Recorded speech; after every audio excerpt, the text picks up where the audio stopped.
And welcome back to Let's Play Fear and Hunger 2, Termina. This time we're actually back in the Tower of Dreams, and we want to go back into the Hexen. Now, at the end of the last video, I said there wasn't really anything I wanted, and I just kind of backed out. I was just trying to end the video quickly there. There is actually a couple of things that I want to grab from here, and it's going to take the rest of our soul stones, but conveniently I have enough to get everything I want. Now, first order of business is that for killing Dysmorphia, we got her Radiating Soul, which teaches us two valuable skills, considering we have not gotten the Grogroth Bible, and we have just one more level of Sylvia Infinity to get. We can get Blood Sacrifice. This skill, when used on a Grogroth circle, allows you to lower yourself to 1 HP for one level of affinity with Grogroth. If you use the skill repeatedly, it can kill you, but I believe you just need to have at least 50 HP when using it in order to not die from it, so that's more than easy enough to manage. We've got plenty of healing at our disposal, so don't have to worry about that. With the skill, we can actually get max Grogroth affinity without ever drawing a circle or even collecting his Bible, because there happens to be a pre-drawn Grogroth circle in the game, which we'll be seeing later, although I don't know if it'll be in this video or not. The other skill is Masturbation. This is the skill that gets you affinity with Sylvian. Much like Grogroth, there is a pre-made Sylvian circle, though Sylvian can only be leveled up to 2, so honestly it's not going to help that much, because we've already drawn one Sylvian circle, but it just so happens to be in the same area as the Grogroth circle, so, you know, we'll use it for the sake of serendipity. Masturbation is also one-time use, so it's not really as helpful as Blood Sacrifice, because you still need to draw at least one circle to get the most out of it. So, yeah, nothing great there. Let's see, the other skill that I wanted to grab is the one we got from killing the mayor, is Slow Metabolism. Now, this skill reduces the rate at which your hunger decays by, it's down to like 20% of what it normally does. In fact, it's entirely possible that now that Marco has this, we won't have to feed him. We'll maybe only have to feed him like one more time for the rest of the entire game. It really does take a huge bite out of your hunger. And let me see. Was there anything else I wanted to get? Intimidate's pretty useless. Explosives is very useless. Don't really need counter stance at the moment. So I guess, yeah, we'll be getting out with one spare soul stone. Just do one last sweep to make sure there isn't anything I want. Okay, yeah, let's back out of here. And then we will leave the dream. With that, day 2 begins. Under the Sulphur Sun. Day 2 is actually a pretty important day. On this day, a lot opens up. All of the characters that we've yet to be able to recruit become recruitable on day 2 morning. If Marina wasn't recruited the previous night, she'll still be at the bookstore. One thing I should note, though, to be wary of, is that if you have Marina at the bookstore and you have not killed Needles, make sure you absolutely recruit her before it becomes day 2, or Needles will kill her at the bookstore. Marina also has an alternative recruiting method that I'm not going to go too in-depth to, but if the mayor was present and we hadn't killed the decrepit priest in the manor, Marina would be kidnapped and taken to the manor. Now, I'm just recruiting Levi real quick because we don't have any plans to use him in this video. Instead, we're just going to strip him down, take all his equipment, then we're just going to quickly leave Prehevil Bop, and then walk back in. Yeah, unfortunately, there's not really a very organic way for disbanding your party. They just all disperse when you enter a rest area, and then if you want to modify their equipment, you have to recruit them, then take all their stuff off, then leave the place, then re-enter to get rid of them. Yeah, it's not very fun. Now, for this video, we're going to be taking Marina along for the whole video. And for just a brief bit, we want to bring Abella along. Just in case I get into any tough encounters, we want to have Abella on hand, because Wrench Toss is always useful, and she has pheromones, so I can redirect attacks onto Marco and have him tank for the party, should that come along, or that be a situation we get into. Namely, if we get ambushed by death masks, that's something that I would probably want to have. With that all said and done, we've got our main quest for a good chunk of the game going forward, which is collecting all of the effigies to unlock the secret path in the church. But there's also a lot of things that we can check out in Prehevil, especially that since I've already killed the mob, it's going to be much less harrowing to try and check some of these things out. So let's go around. First off, let's talk to this guy. Sure, how about a shilling? What can I get in return? The cards, I can read them and tell the fortune. So how about it, stranger? A shilling for a fortune told? Absolutely, sounds good to me. How generous of you. Now let's see. The fortune teller flips a card. It appears you're in search, or in desperate need of select few relics of importance. The self-filleting man. The one symbolizing the downfall of men, the primal weakness, the one you can find from the moldy prison that houses the foul and the weary, the gaping hunger. The one symbolizing the endless hunger and endless discontent, the one you can find from where one starts their long journey on the path to that very same discontent. The fortune teller flips a card.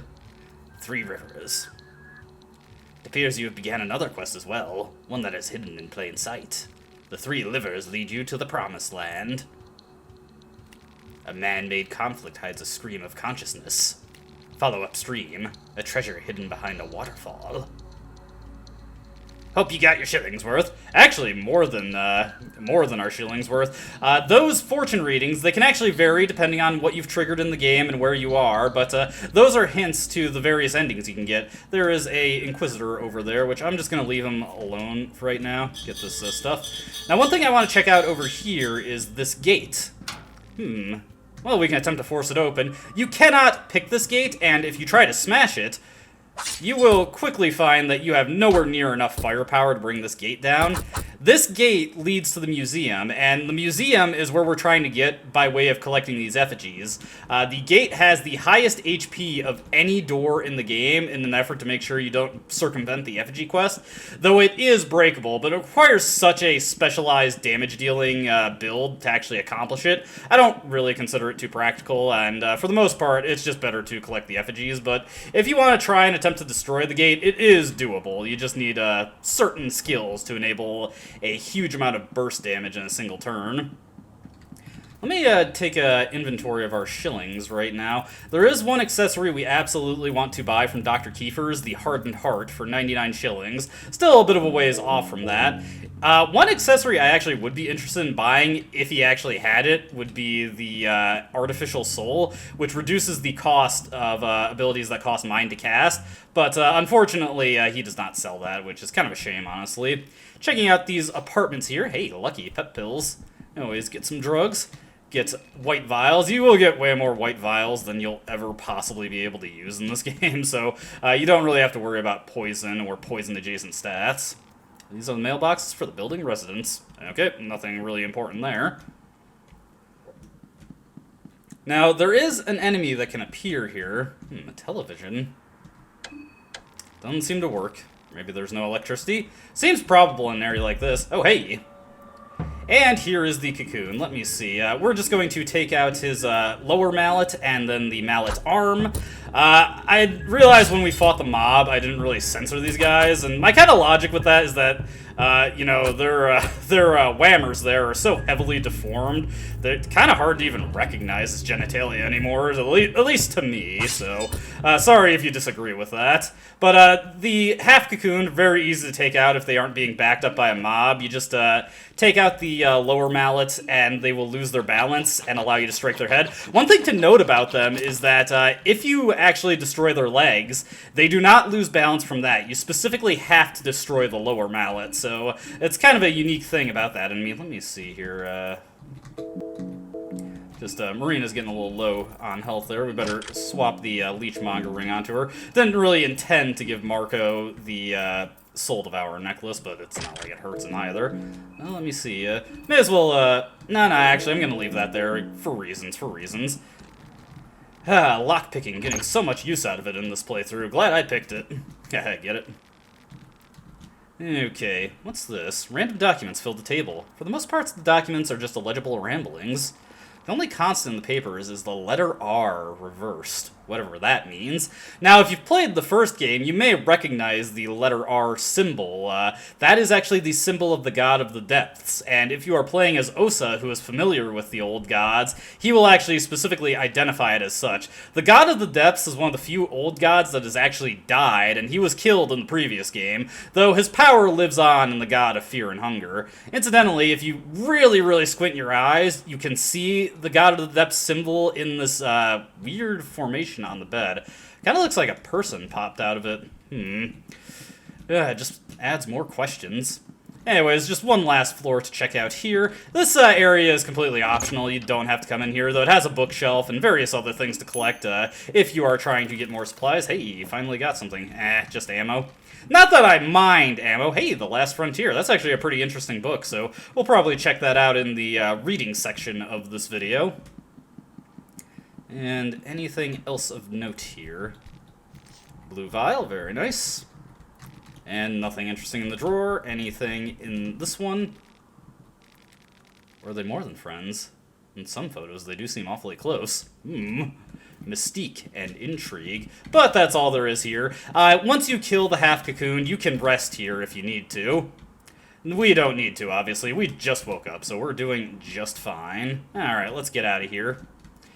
Heading over this way. Well, actually, no, I just want to double back. I think there's a couple trash cans to search here. Yeah, up the ladder. We're just gonna grab those real quick. 3 trash cans. Hey, ornament lantern. Always nice. Not that it really matters too much because we have Marina with pyromancy trick, but ornament lanterns tend to be a little bit more accurate than pyromancy trick, so still have their uses. Now that we're heading this way, we've got this gate right here. We can just pop this open. I was just keeping an eye on that coffin there. We do not want to head to the left just right now. I want to do something first. Let's see. Now here we have an access way to the sewers, and this is our first opportunity to access the sewers, assuming you don't have the sewer winch, which incidentally you get one here. Another lock-pickable door. So we can get into the sewers and connect back to Prehevil Bop this way, but we'll quickly find that there is an inaccessible area should we keep trying to head back to the sewer access in Central Street. If you watched my video going over alternative routes with Abella, you already know what's blocking us off there, but if you have not, then we'll just get to that when we get to that. You don't have to watch that video if you don't want to. It's not necessary viewing, it's just a way to see alternative routes through the game. Now, I actually need to be very careful here, because it's very easy to get myself killed if I'm not paying attention. We have a unique type of trap here that's all over Western Prehevil. There we go. You see those booby traps there? For us, those just stun the enemies. If you were to step on them, you would get blown to hell. They are instant death traps. You do not want to step on them at all. It can waste a huge amount of time. Hey! That is absurdly lucky. Man, I was just mentioning that, but yes, that is the Artificial Soul. I believe it reduces the amount of mind it costs to cast a spell by 30%, but we'll get a chance to check that later. There's a very particular reason I wanted that. Nice, we got a Purifying Talisman, though we already have plenty of those, so it's not really critical that we get any more. Now, I'm not going to go too far into this section of Prehevil, but we do want to... Let me see here. We're just going slowly here, because I don't want to step on a mine. There's a half-cocooned over there, but I'm just going to ignore him at the moment. This is a... Oh, never mind. This is another area where... let me see. Yes, so he's going for a coin flip. Should you fail this coin flip, which we did... Uh-oh. This is going to hurt. Oof. Yeah, should you fail that coin flip, as a matter of fact, I'm going to have Marco guard there, and we're just going to stun his arm rather than go for the kill on the arm. But yes, there are certain enemies that can chase you down, and let me see, Marina needs the health back, so I'm just going to have her rev up twice, whack this guy's head. And this is a very nice thing you can do with the Leechmonger's Ring. Bella, you can just equip your wrench so I don't forget once we're out of the battle. But you can use up your rev points if you're going to win a fight this turn just to get a little bit of extra healing out of it. Very unfortunate that I let myself get hit by that guy's charging, but not too much we could have done about that either. Okay, let's see here. Just going through my options of healing here. May as well just use up some of these mixed herbs. Got plenty. I'm gonna need a few for when we do end up using Blood Sacrifice, but it's not absolutely critical that I have a full stock of them. There's a very particular reason we're coming to this section of Prehevil. Should we go further south, we can get access to the woods of Prehevil, and there is something waiting for us there, but we're not in a hurry to get there yet. What I was going to say before we got attacked by the half-cocoon is that this is another area where the mob can potentially attack you. Hey, it's Karin. Let's see if we can't get the drop on this guy. We couldn't, but we managed to avoid the fate of him charging in on us. And we get to go first, so we can take out that tenderizer arm. His other deformed arm on the right there, his right, I mean, it doesn't hit nearly as hard as the other mallet, so we don't really need to worry about defending ourselves that way. Once again, just gonna have Marina rev up here, get the extra healing off of striking his head. There we go. Alright, let's just loot this guy for all he's worth. And let's, I'm feeling like going for a little photo bomb. I'm sure Karin would appreciate that. I'm sorry, Karin. Hey, don't just stand there. Can't you just see I'm taking a photo? Don't care. You got some issues, you know that? How could I resist doing that, huh? Alright, let's quit jerking her around. Let's, go talk to her. Hey, Karin, how's it going? It's been a while since we've seen you. A bit busy here in case you didn't notice. What are you doing?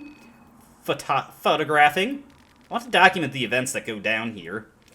There's so much dirt that gets swept under the rug during wartime. It's the mountain of that. People need to see what is happening here. As much as I've been giving her grief, I do respect Karin's integrity for getting the truth out.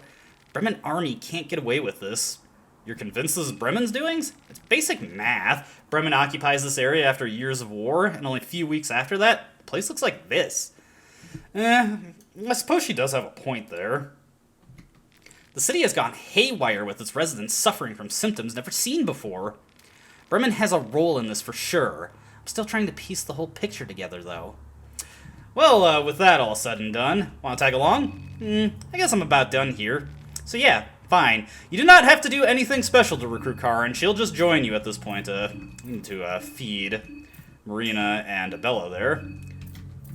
So Karin actually joins woefully unequipped to face the rest of the game, just a knife and a pilot jacket. Very confusingly, if you were to attack her, she would spontaneously have a pistol and some ammunition for it, but if you recruit her, she does not have any of that. So we're just going to quickly get her loaded out with some stuff to help her out here. Let me see. Doesn't really look like I have anything that's that much better than her jacket, so I guess we'll just give her Levi's jumpsuit. Oh well. And then, of course, we'll load her up on equipment. And hey, Karin, you just really quick hold still. Marina's gonna do something for you. And we will give her the symbol of the god of fear and hunger. There we go. I'm sure she appreciates that. The carving is done. Alright. Now, this building right here, the Midnight Gazette. It's locked? Let me handle this. Karin has lockpicking, although at this point, it's not that useful. Also, I was going to check out the party talk for this area. How horrible. The site of Prehevil is completely demolished. I'm guessing this happened when the Bremen army took this city from the Eastern Union. It's disgusting! There are no excuses for these horrors. Absolutely none. I've heard some bullshit justifications like how Bremen Empire had to preemptively attack just to break up the Eastern Sanctuary's Varanian alliance from forming. As if it was just an act of self-defense that ended up escalating. Does this look like self-defense to anyone? Killing people within foreign borders. Not that the newly formed Eastern Union fared any better. They turned out to be nothing but murderous pillaging, raping, and looting Neanderthals. There's no excuse in modern times that would make killing hundreds, thousands, even millions of innocent people justified. We just live under fucking psychopaths who fight for their spot in the history books. Barely recognize these streets. This used to be a business district, I think. At least I used to see lots of suits walking around here. As you can see, Karin is rather loquacious and outspoken. Anyways, the Midnight Gazette. Let's just get some additional party talk here. This must be the local news agency, the Bohemian sect of the Midnight Gazette. What a shabby little office this is. I'm not sure which one is safer, indoors or outdoors. Outside, we can be ambushed from pretty much any direction, but inside we have no idea what's hiding in the darkness.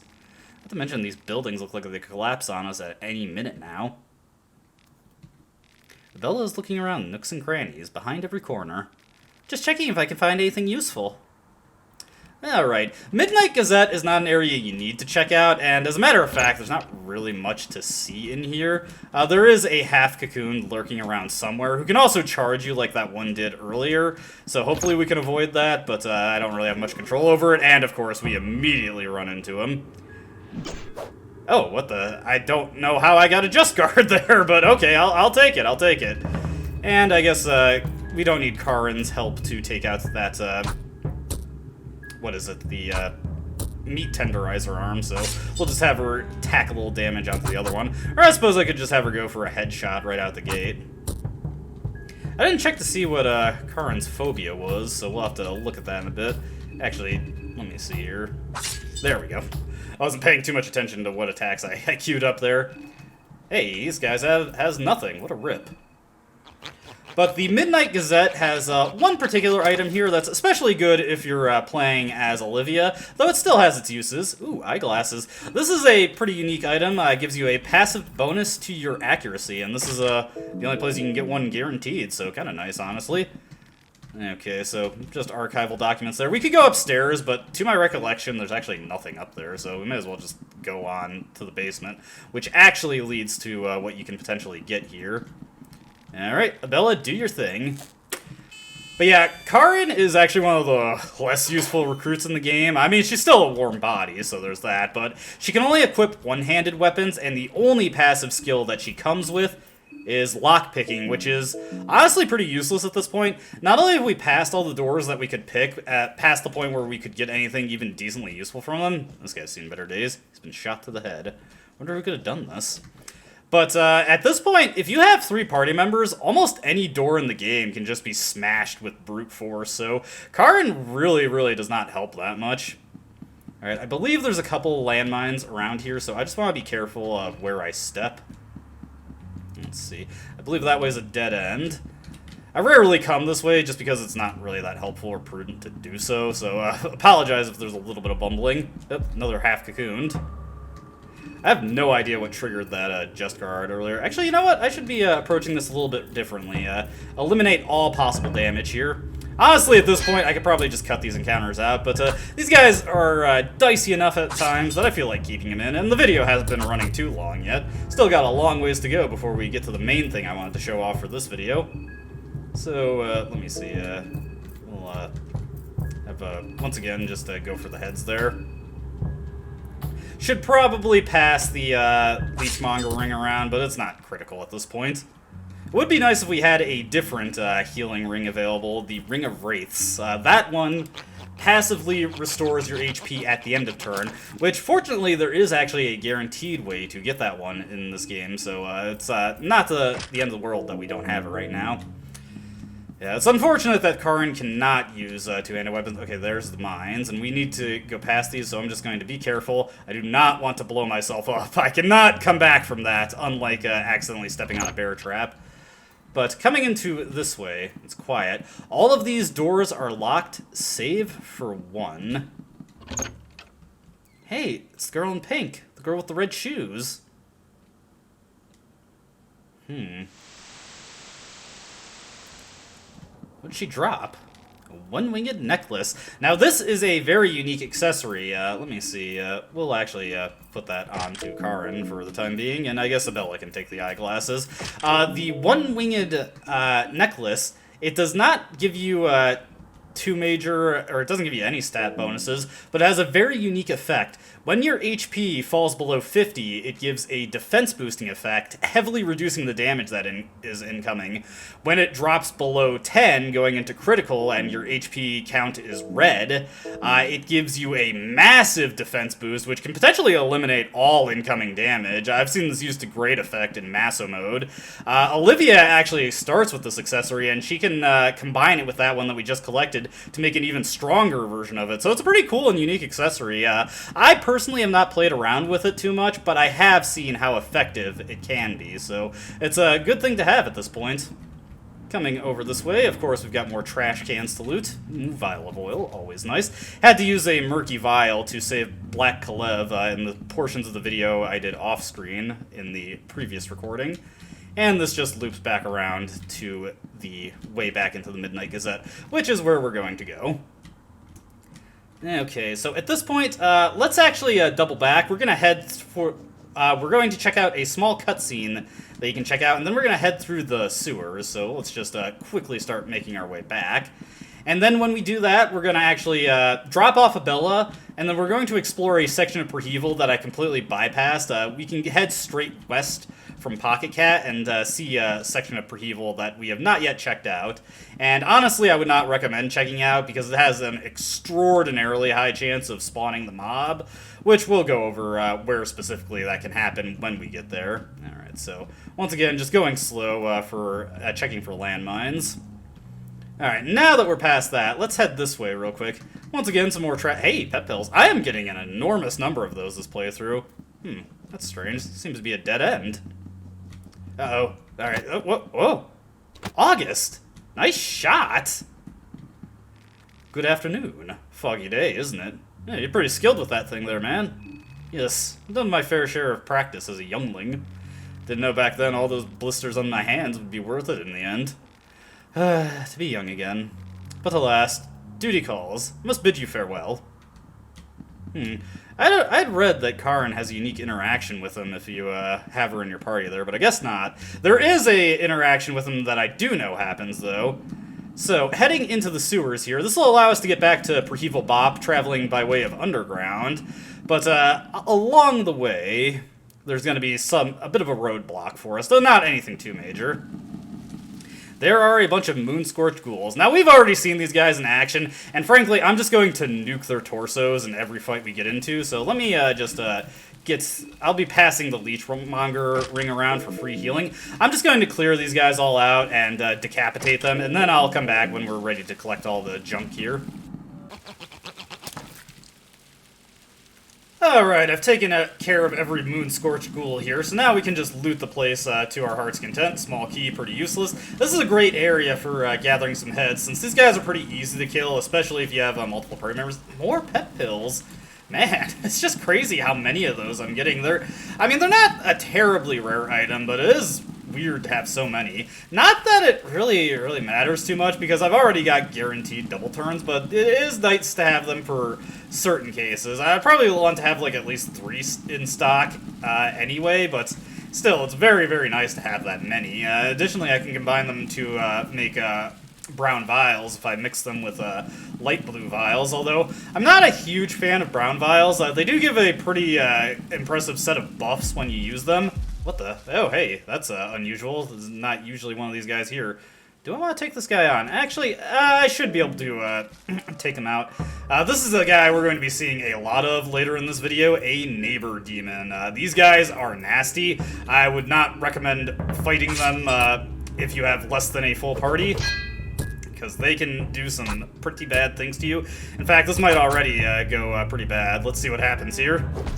Oof, yeah, especially if it decides to focus someone who has teratophobia. That tongue, when that tongue is out, that means it is going to hit you with a suction tongue, a very powerful ability that hits 3 times, and it can absolutely destroy a character. I was actually playing it a little risky by fighting this thing. If you decide to attack Marco, he could have done some pretty nasty damage there. Avoid these things at all costs if you only have a single character and you don't have some way to hit its head. Alright, let me see here. Better use a little bit of healing on Abella there. Don't feel like stalling with the Leechmonger ring, so we'll just give her a mixed herb. Again, those are no good unused, so I may as well use them up when the opportunity presents itself. Now, heading into this section of the sewers here, we will find ourselves actually right below Prehevil Bop. That ladder will take us right up to the manhole cover for it. Oh. Rolling too many heads this time. It was bound to fail on me eventually. We want to pop back up to Prehevil Bop, but before we do that, I just real quick want to head this way, because there's a certain something that if you watch the Abella video, you would know about this, but something we can find over this way. Hey, that looks kind of like... Well, first we got a rat hag here. I'm just going to nuke her torso. 4 characters are a resource drain, but boy is it satisfying to just absolutely demolish enemies before they even get a chance to do anything. But that's not what we're here to talk about. We're here to talk about that guy who... Is that Levi? But we left him in the bar. I am Levi. Levi. Well, not quite Levi. So let me see here. We're actually going to use Steel for the first time because this is Doppelganger Levi, and we can get something pretty nice from him. I'm just going to have the girls team up on his arms to take out his ability to shoot us. Marco, because he does not have a talisman, Small Things Amulet, he is the slowest character in the party right now, so gotta just wait until his turn comes around. And you can steal 10 rifle shells from this guy, but wait, there's more, because once we kill him... Let's just take a look at his corpse here and get a rifle, 5 ammo, and an army jumpsuit. Very nice haul. Levi himself has the exact same drops should you decide to attack him, but we don't want to attack Levi. He's our buddy. Now that that's taken care of, we're actually going to start making progress towards the ultimate goal of this video, though we still have one more detour to make, so not going to be there right away. Now, we're just going to quickly de-equip Bella. I'm actually going to immediately get Karin and Marina back in my party, but we want to drop off a Bella right now, so let's just do that real quick. Alright, ladies, time to disperse. I'll take a short break. Lazy. And then we'll just skip through everybody else. One thing to note about Karin is that she'll default to the bar, but if you walk her into the speakeasy, she will decide to hang out there for the rest of the game. Bella, on the other hand, she just always stays in the speakeasy. Yeah, fine. Don't sound too eager. Alright, with that all taken care of, let's get back out into the streets. Let's just take a look at everybody's hunger here. Everybody's doing fine enough. Probably a couple more screens I'll want to feed Karin and Marina. Marco will be good to go for a while, so we don't have to worry too much about him. So, our actual goal, if we check the map here, we'll see that the apartment complex just down the road has one of the effigies in it, as indicated by our maps. May as well pop this sewer lid open now that we have the sewer winch. Why have an item in my inventory if I'm not going to use it? But we're actually just going to go past that for the time being and head down this way. Be very, very careful about the area with the garages. We actually don't want to walk through there because there is a potentially dangerous enemy that could appear at this point in the game that I don't want to deal with. Oh, I also don't want to head this way, so never mind. We have to, you may have saw Osa down there. We do not want to agitate him, so let's just head this way. And, yep. Alright, looks like we're heading for a fight. You ladies ready? Let's go. So, this is a Beekeeper. It's the unique enemy that can appear in certain areas. They don't, aside from this one, they don't typically start appearing until day 3. Let me see. I'm going to have Marina use Pyromancy trick on his torso. We're just going to attack his groin nest area to start out. Okay, good. Got that taken care of. It's not weak to fire, but that should immolate him and start dealing a lot of damage. Oof, he hits hard. Let me see. I forget which part of his body he can potentially shoot bees at you from, but they poison you. Good thing that we have the Leechmonger ring on Karin. She took a nasty bit of damage there. Huh, surprised this guy's weak to blunt attacks. Okay, he wasn't as scary as I thought he was. You can also steal some bullets from him if you want, but I didn't feel like messing around with this guy, so just decided to take him out the boring, standard way. I did not realize that Osa could appear in this area. There are various places throughout Prehevil that Osa can appear. We're just going to equip our pistol here to take out these fecal hounds. Not waste any time fighting them. Where's my pistol? There's my pistol. But yeah, Osa can appear in various areas at the evening of night 1 and day 2. And should you approach him, he will become hostile. And get too close, he'll start casting... What is it? Hurting on you from the field. If that hits you, it will delimb you. Now, I'm not exactly sure what's the exact trigger for removing the chance of recruiting Osa as a party member is, but as long as we do not get into a fight with him, we should be able to recruit him at the area you typically are able to get him from. Okay. Once again, go back to good old reliable fist there. I remind like that Streets of Rage picture. Only trust your fists. The police will never help you. It's like a execution stand. Multiple pecking wounds. And this guy over here, the Crows are feasting on the body. They don't seem to pay attention to you in the slightest. Now, this guy at this post here specifically, if you get here on the first day, he'll actually be alive. Barely, but hanging in there. Unfortunately, his wounds are too severe that you cannot help him at all, even if you get here while he is alive. But if you visit him every single day, and then come back on the night of day 3... he will have the Hardened Heart accessory, one of the most powerful and useful accessories in the game. However, this is largely impractical for most runs, and it's kind of counterintuitive to come here on day 1, since this area has an extremely high chance of spawning the mob. I could not recommend coming here at all. So it's not really worth to pursue that quest, but you do get some extra dialogue if you manage to get here with Karin and Daan, and the guy's still alive. Now, one unique thing that we can get here, should we search this body, is a person tightly wrapped in barbed wire. The barbed wire seems to be coated in some kind of murky liquid. Well, let's take some of that off. Get the Thorned Ring. Thorned Ring is kind of just a slot filler accessory. It gives you immunity to bleed. Not really something I'd dedicate over something that boosts my stats or gives more unique abilities. Also, so jobs. More unique abilities like HP regeneration. But, you know, if you have spare slots and you haven't been having good luck with equipment, that is something you could always get here. An interesting looking statue. It reads for fertility and prosperity. Just get a better look at that. Not sure. I don't really get it. It's just too abstract for me. Now, I don't believe there's anything too interesting past here. This leads back into Prehevil West, but we don't want to go this way. We actually do want to head back to the apartments, so it would just be very roundabout. But this area specifically, around this fountain, if you step forward here, very high chance of getting attacked by the mob. This can actually be worked to your favor.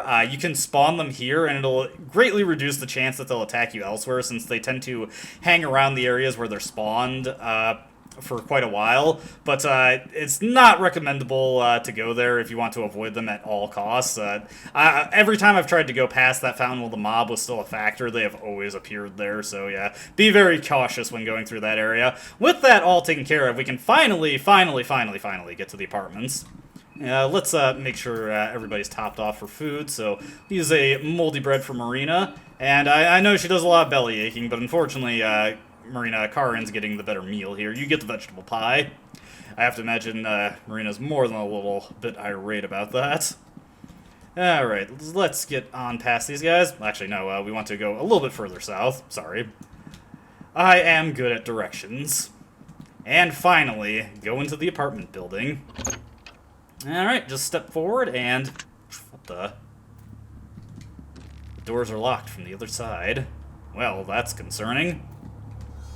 Alright, so there's a few things to check out here. Something that we don't need to do because we have lockpicking, but if you didn't, you want to come into the manager's office real quick and find... among them you find the master key. There we go. Sorry, did I say manager? Probably more accurate to say superintendent. Sorry, Karin's starting to rub off on me a little bit. You guys hear static? Weird. Is that functioning TV? You can only see white noise. Now wait. There's shapes forming in the chaos. Hey, this is a Karin video. Man, I didn't realize that she did like actual newscasting. I suppose you know, you need somebody for the film reels. Commenting the events here at Prehevil, Bohemia, is Karin Sauer. Good afternoon. A murder so heinous and perplexing in all its particulars has never before been committed in the city of Prehevil. The tragedy of the 28th Street. This most extraordinary and frightful affair that transpired here in the heart of the city baffles the residents of the apartment building to no end. The person held in charge of this crime was said to never have been a suspicious one. All the residents described him as a calm individual who liked to keep to himself most of the time. Regardless of his outward persona, inside this man was a monster. The residents of apartments 6, 9, 11, and 13 were murdered in the most gruesome manner. It's actually very rare that apartment 9 is mentioned there. The television screen is filled with white noise once again. What is this? This footage? That's me? It can't be. What's wrong? This gives me some serious creeps. What if I told you I've never done a broadcast like that? Not only that, I've never been to Prehevil before. There's no way this footage should exist. This This makes no sense. Am I losing my mind here? You know, we did see that Levi. Maybe it's a doppelganger. She's even got my commentator voice. My way of speaking when in front of a camera. Let's just finish our business here and get out. The sooner the better.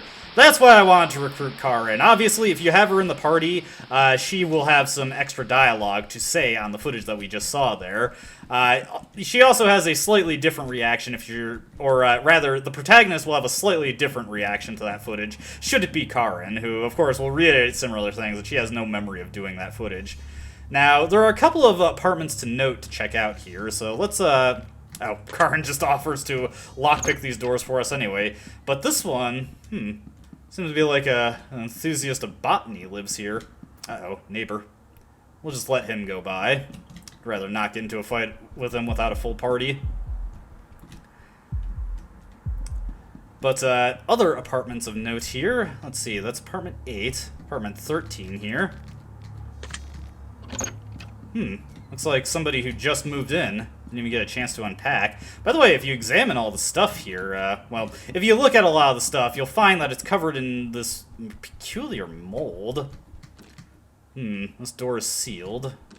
Door is sealed shut because of the mold-like growth.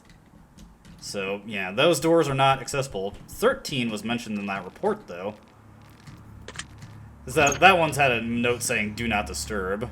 Seems to be something of a doll enthusiast here.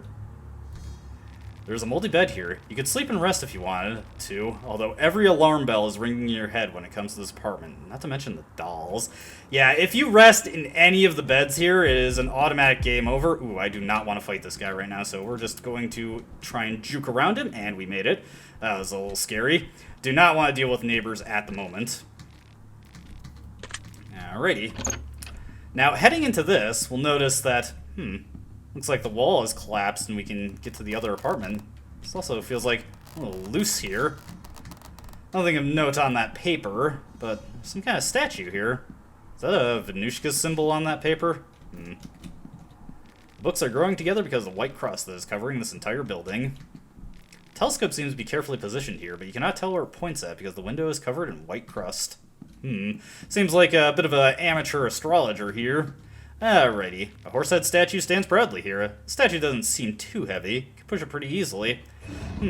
Well, that little bit of the floor over there sounded kind of weak. Were we to try and access the rooms on the floor below this room, once again, those doors would be encrusted over or too securely locked for us to get in, even with the master key. Strange, why that is. But we can just push the statue here. And... okay, let's jump on through.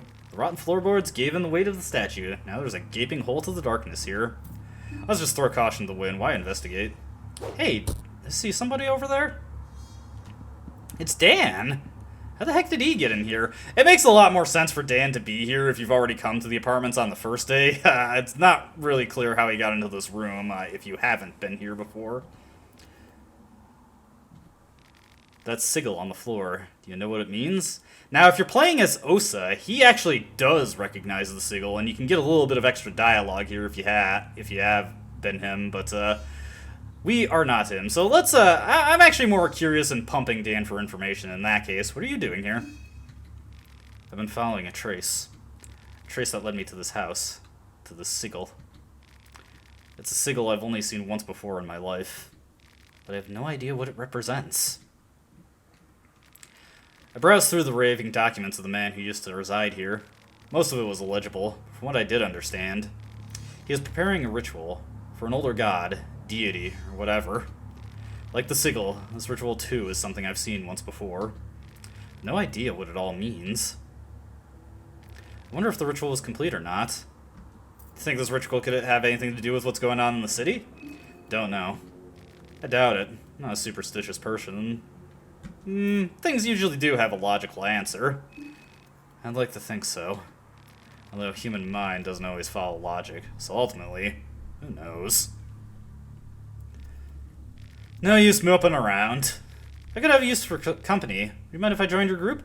Oh, absolutely. I'd love to have you, Dan. You're one of my favorite characters. And now Dan joins us for real. So let's take a more serious look at his abilities. So Dan has the Analyze ability. This, as the game says, allows him to quickly find the enemy's weak point, which in this case is almost always the head. I actually don't know any enemies offhand that do not have the head as their weak point. This skill does not work on boss-type enemies, but most regular enemies, including the neighbor demons, this works on, and it disables the evasion on their head, allowing us to strike them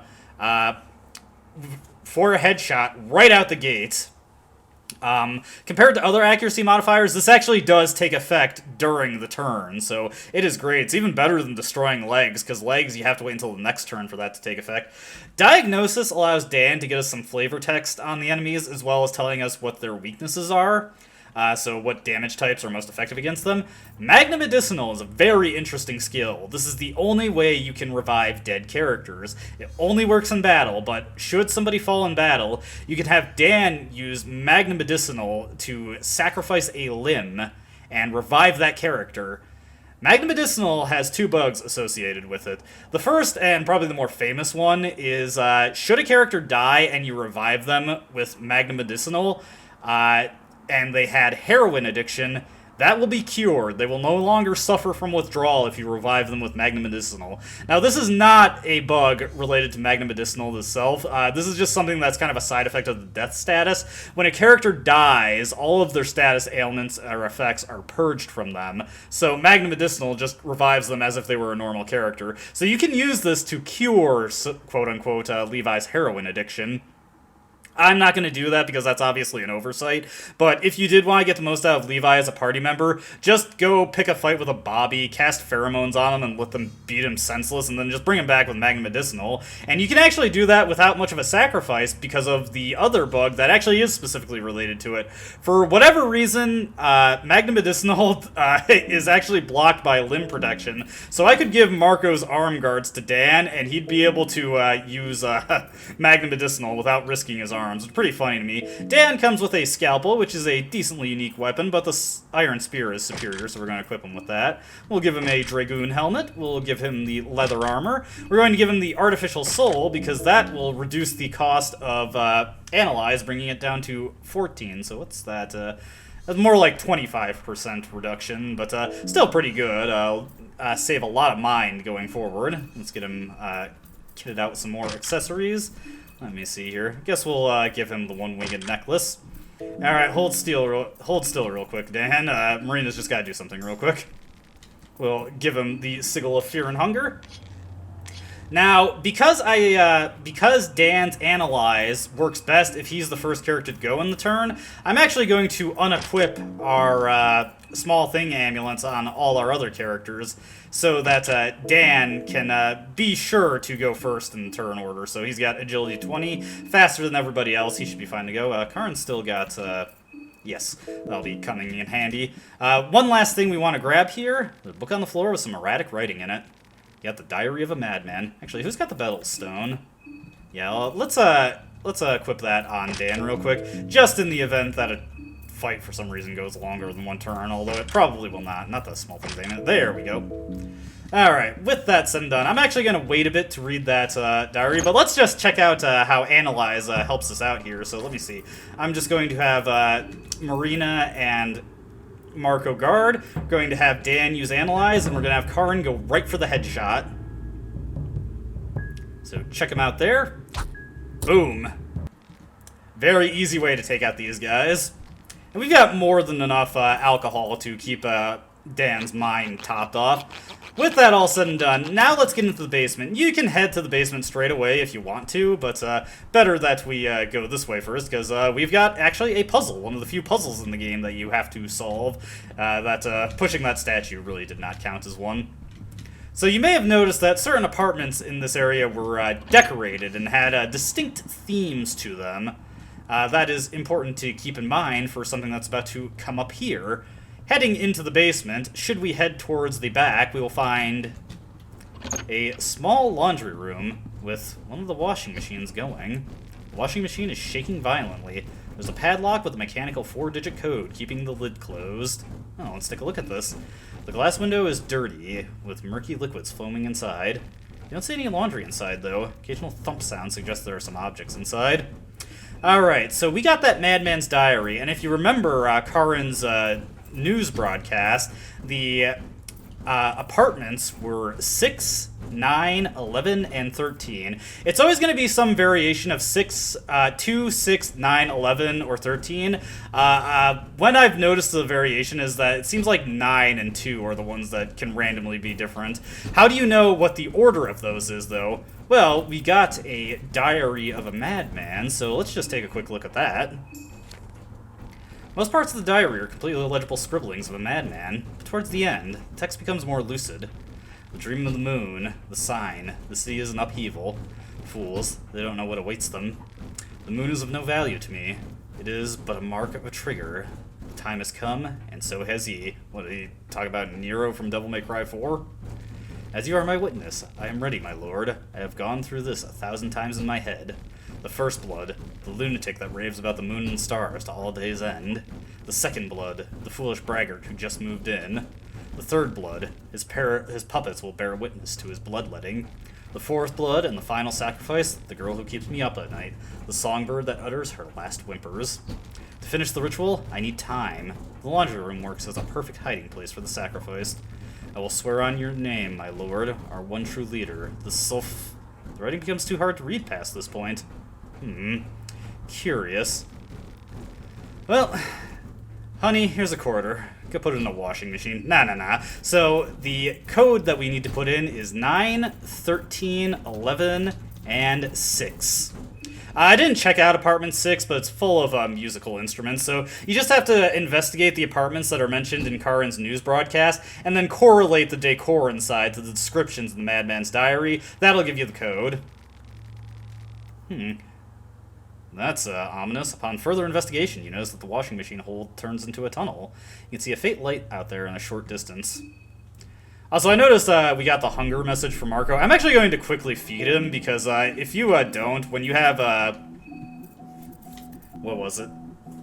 Slow metabolism, it can pop up multiple times, and it gets kind of annoying after a while. Where's my food? Just a moldy bread, and he will be good. I got some holes here. There's a mysterious hole on the wall. It's too dark to see. Well, we just played Silent Hill 2, so we know nothing bad can happen here, and yes, we get a blue vial. All of these holes, they're basically just like trash cans or, you know, the various barrels and boxes. You can find good stuff here. Nice, oil. I'm getting good luck with oil. On the, hey, more pet pills. Way more than I'm ever going to be able to use in this playthrough, so whatever, I won't say no to it. I'd rather have more pet pills than I need than not enough. Nice, more oil. You know, let me craft some of these murky vials. Yep, craft the murky vials, don't back out. You may have noticed that the soundtrack here is rather chaotic and cacophonic. One of the more harsh Silent Hill-inspired tracks in this game. Some people may like it. I don't really care for this one too much. I think a lot of the ones in the city are a lot better than it, but it is distinct, at least. Now, there are a lot of neighbor demons here. Thank you, Karin. We're going to jump down this hole right here. This will allow us to get past the complicated locking mechanism. Let me see, do I have a spare lucky coin? Yeah, so let's just roll double tails here. There we go, nice. A trench gun, that is completely useless since we already have one. And shotgun ammo is far too valuable for me to just carelessly equip my party members with that. So I'm mostly going to try and avoid these neighbor demons as best I can, though I won't always be guaranteed to. Alright, let's just... You know, I should be stealing from these guys now that I think about it, so I probably will do that in further fights going forward with them. Let's see, there should be another one here. Make sure he doesn't stop in front of the hole. If you do, it can be difficult to check it. I don't know if I actually stole anything from that guy, but whatever. You know what, let's check out medical diagnosis. This hulking thing seems to have gone through a large-scale transformation. There are signs in its anatomy that this thing was once a human. Its skin has become scorched, and it's hard to puncture. Its arms have gained mass, and they now look more like bags of potatoes. And finally, its head seems to have transformed in a form that emphasizes mouth and tongue. Very charming indeed. Might not come as a surprise, but there is no known medical ailment that could cause something this big. Thanks, Daan. Its body seems to have be somewhat vulnerable to piercing attacks, as well as otherworldly powers. Not sure how you determine the latter, but I appreciate your analysis. As you can imagine, medical diagnosis is not too terribly useful, since you can only use it after you've already killed the enemy. But it's a good way to get a clarification on what they're weak to. May as well use... Oh wow, we got tons of beer. It's like the most I've ever had. Haven't had too much reason to restore my mind, really. We've been doing pretty good on that, keeping up with matches and lighting candles. Nice! Tons of blue vials. Yeah, so even though he's a doctor, Daan does not come with any healing abilities. It would be really nice if he came with Loving Whispers, the healing spell, which is something that he can start with as a protagonist, but as a party member, he does not get that, unfortunately. Kind of a shame. It would be really nice if he did. You are not going to get away with that. We're just going to take your arm and leg. Once again, if you are desperate for the hunger restorative, which you really shouldn't be, you can eat the arm and leg. Let's put our hand in here. 2 shillings, always nice. There is one of the Golden Gates doors. We're not going to see any of those open in this playthrough. I'm probably going to have to make a dedicated file if I want to show that off. Easiest way to use the Golden Gates door is to just start as Marina and pick Rher as her god to dedicate to. Let me see here. Just want to take a look at everybody's hunger. Man, my guys are starving quickly. Yeah, they should still be good for a little bit, though. For some reason, the hunger... It feels like the hunger drains a lot faster when you're using a party. Yeah, I've mentioned this before, but definitely the big drawback of using a full party is just the massive resource drain it can inflict on you. You can burn through your stuff so quick, so it's always something you gotta be wary of. Alright, let's just check out all these holes. Let me put my hand in here. This guy's gonna get in my way. I have to be careful to not let Daan get to the point where he'll develop panophobia. Panophobia is something we'll most likely not have to worry about in this Let's Play, but it is a permanent affliction should you get it. So always be mindful of your, well, mind. You do not want to have to deal with panophobia. It makes the game much harder than you would like it to be. Okay, just get all this together.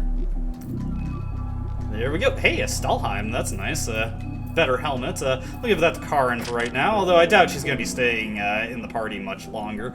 Like I said, Karin is one of the weaker party members in the game, so it's not really that prudent to keep her around. Alright, so Statue of Winged Being slowly holding something. You got the Fellatio Effigy. Now, the first time I played this game... Hold on, I feel a sneeze coming on. Okay, it just passed. The first time I played this game, I completely missed the altars and the murals at the church, and when I saw that I got the Fellatio Effigy, I was very confused, and I was like thinking for a half second, like, is there some kind of alternative magical meaning to the word fellatio, like the word fetish, that's just fallen out of favor with the more popularly known use? But no, it is a reference to exactly what you think it is. You cannot quite explain why, but the small statuette feels to hold great importance. Yeah, not one of my finer moments in noticing the environmental details in games. It's that symbol again. Can't help but feel like I feel like it has a more significant meaning than what I could just possibly glean just by looking at it. Alright, let's just saw this guy down. There we go. Take that neighbor's head as a trophy, and we are actually able to get out of here. Now, once you grab the Fellatio Effigy, the door to the apartment will unlock, allowing you to leave it. So let's get back to the basement and go through the washing machine again. One thing to note about that washing machine is that if you have enough damage, which if you have either the Black Orb spell and a full party, or the Meat Grinder and a full party, also, here's the door unlocking, you can easily just smash the washing machine open.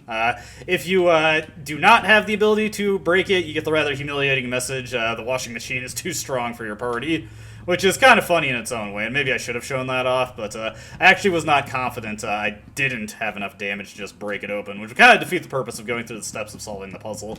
One thing to note about Daan is that if you do not recruit him here right now, he will disappear from the game permanently once it turns into the afternoon, so be wary of that. But that is all we need to do in that apartment, so... we're actually making pretty good time on this video, so I think we're actually going to get the next effigy. That will balloon this out to a longer than, to be quite a bit longer than the previous videos, but I think it should be a fun thing to do. Now, there is something that we want to show off at the bar real quick, and let me just think for a moment about who I want to bring. I'll probably keep Marina, And, I want to bring Levi. So I'm thinking I'm going to leave behind Daan and Karin, and let's just unequip them. And then we'll pick up Levi and... tempted to pick up Black Kalev, but it wouldn't be a good idea. So we're just going to pick up... what is it? Levi and Bella, and we need a full party again. I'll take a short break. I know that feel. This place. I need to do something. You'll find me behind the bar counter. You'll find me at the bar counter. Now, there are actually a couple of fun dialogue things we can see now that Daan is at the bar. So first, let's talk to Marina. Hey, Tapster! A drink, please! How old even are you? I'm 18. Got any ID? No, not really. You just have to take my word for it. I don't want your words. I want those words written on a passport or a driving license, please. Are you kidding me? The whole town is abandoned. If I find a bottle of vodka from a trash can, it's okay. But when I want to drink at a bar, it's a no? Yep, you got it right. I do have some milk if you want it. I'm disappointed in the service. To whom can I leave complaints? I can take the complaints. I'm trying to further develop the bar, so all constructive criticism is welcome. Maybe I can come up with a non-alcoholic drink next time. I like that one. Maybe I should just go scour those trash cans instead. Sounds like a solid plan. I love Daan. He's one of my favorite characters in this game. Now, another nice little conditional dialogue we can get is if we ask Karin about her thoughts on the city while Daan is present. I'm leaning towards the army experiment theory. The locals seem to be suffering from symptoms that resemble radiation burns and mutations. Then we're seeing vivid dreams every night, and the city has this ethereal feel to it. That makes me think of hallucinogens. What could be causing radiation like that, though? It's not exactly public knowledge, but a year ago I was investigating a scoop that involved the Allied countries. The Kingdom of Rundon and Valen had their highest army officials gathered on a remote island hundreds of kilometers from the coastline in the Blue Sea. They had a new kind of experimental weapon ready for war. It was a plutonium-based implosion-type device. A ridiculously big bomb, in other words. One that created a crater over 300 meters wide. Obviously, the thing totally demolished the island it was used on, but what made the bomb even more terrifying and vile was that the plutonium used in the bomb left the area radiated. The wildlife near the island suffered greatly from the nuclear radiation. Many of the animals had similar-ish symptoms you see here in people. Radiation poisoning and burns, the most drastic effects were mutations. Sounds familiar, right? And, if Karin was just here by herself, that's where the conversation would end, but if Daan's here, he pipes in. Nice theory you got there. Care to back it up with a source? No. Too bad, radiation doesn't quite work that way. Daan doing his Phoenix Wright impression here. Of course you had something to say. You really like to portray yourself as the smart one, huh? Don't blame me if your theory's got gaping holes in it. The effects of radiation poisoning show very quickly, and we'd all be out of the game at this point if your theory was bulletproof. On the other hand, the burns and mutations in case of nuclear radiation are products of long-term exposure to milder radiation. I was checking up on the locals at the old town, and some of the people went through rapid changes in a matter of hours. The personal traits seem to affect the pace of the mutation greatly, too. This doesn't sound like any kind of radiation I'm familiar of. I didn't ask you a goddamn thing. Just ignore him. Man is full of it. He likes to portray himself as a doctor, but he actually doesn't have an education to speak of. Just a snake oil salesman. Hey, I'm not the one trying to sell my theories here. Yeah, Daan and Karin argue a lot. Yeah, I'm feeling this one. Science can't explain the things happening here. Oh, you're one of those people. Sure, go ahead and believe in your old gods. I don't think we have enough common ground to continue this discussion.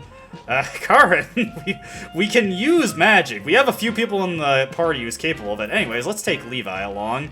That's not too much trouble. And let's go grab Bella real quick. And we actually will be taking Marina again, because I do want a full party for the area coming up.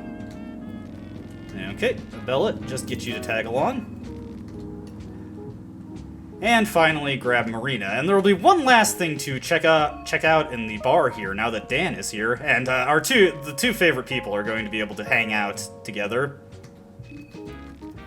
Now that Daan is here, let's just talk to him real quick. Looks like I'm your bartender for today. What would you like to have? Honestly, yeah, I really could use a drink after all this. So what shall it be? Give me some whiskey. Just the good stuff. Coming right up. Yeah, you don't have to mix it if you like it straight. Personally, I prefer my drinks neat, honestly. But once he's done doing his bartender thingamajig, here you go. A glass of old Vinland whiskey. Before sipping from the finely decorated glass, the rich, deep aroma fills your nostrils. You wait for a brief second before taking the first sip. The whiskey gives a small burning sensation on its way down, but you still savor the taste for as long as it lingers at the tip of your tongue. A deep warmth fills your insides long after the glass is empty. You finish the drink.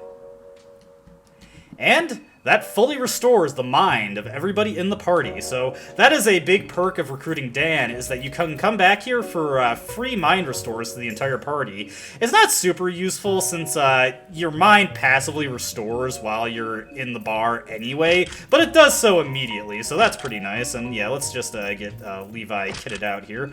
Go give him the ballistic shield, we'll give him the one winged necklace, and of course a small thing. Actually, no, he wouldn't get a double turn from it, so we're just going to ignore that. Let's see.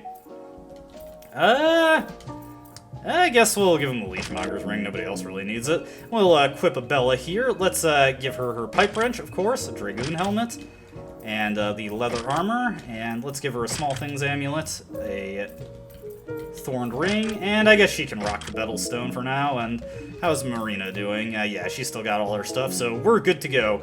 Now, I said that at this point in the game, you can recruit anyone starting at day 2, and unfortunately there is one character who we're not going to be able to do that for. That would be Olivia. Olivia's recruitment is tied to an event involving Tanaka and Marco. If Tanaka is dead, and if Marco is dead, or if you are playing as him, this event cannot occur, and you cannot recruit Olivia. Now, from what I understand, you are supposed to be able to recruit Olivia in this case. Recruiting Olivia depends on getting a wheelchair, but for whatever reason, the wheelchair just is not available unless that scene with Marco and Tanaka happens, so you cannot recruit her if that event cannot play. So yeah, a lot of people say you can. I have not seen any evidence that you can. Nobody has proven that yet. Hey, that reminds me, there's a good party talk we can get here if Abella and Marina are in the party. It's funny, I used to really like the shopping district when I was young. Seeing it turn into this eerie place feels bad. Is that an ice cream shop? I don't suppose we could take a look. It's such a good idea. Seeing how everything else is in this miserable place, I bet even the ice cream would find a way to kill us. Yep, it's probably mutated into a killer cone by now. 100% sure. Can we still lick it, though? Marina! What? That's disgusting. And yes, of course you get to lick it. It's ice cream, after all. Makes sense. Do we really need to be in this part of the town? Well, what's wrong, Levi? That's weird. I do like that interaction between Marina and Bella. They have a couple of cute interactions like that I appreciate seeing.